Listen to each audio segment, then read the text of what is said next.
Hello, thousands of Palestinians in Gaza are heading back to their homes, or what is left of them, after Israel announced that a ceasefire is now in effect in Gaza.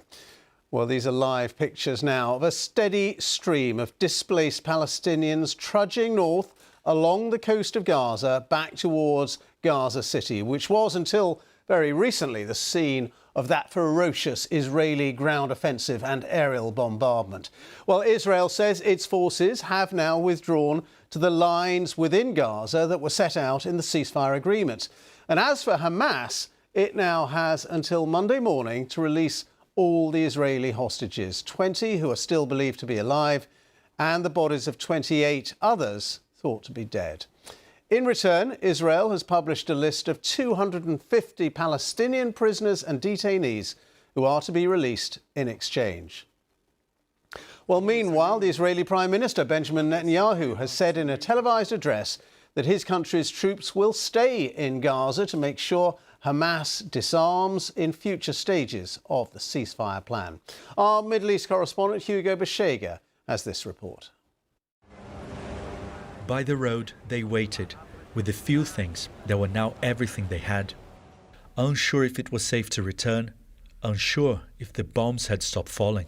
The deal had brought them hope, but this morning they still didn't know if it had finally brought them peace. My son and I slept here last night, on the pavement, in the cold, waiting to go back home, Wael says. Even if the house is destroyed, even if it's just rubble, we'll go back, put up a tent, and return to our people. After hours of uncertainty, the Israeli military confirmed that the ceasefire had started. Israeli troops have pulled back from some parts, but under the deal, they still occupy over half of Gaza. Many now are going back, even by foot, to mourn who's been lost and to start rebuilding what's been destroyed. In Israel, the countdown for the release of the hostages has begun. 20 are believed to remain alive. One of them is Segev Hafon, kidnapped at the Nova Music Festival. We hope that he returns safe and sound, and we wish that, with God's help, within the next 2 or 3 days, we will see him. We'll rejoice together with the family, and we really hope that everyone, not just him, returns safe and sound. It's still not clear when and where the hostages will be freed.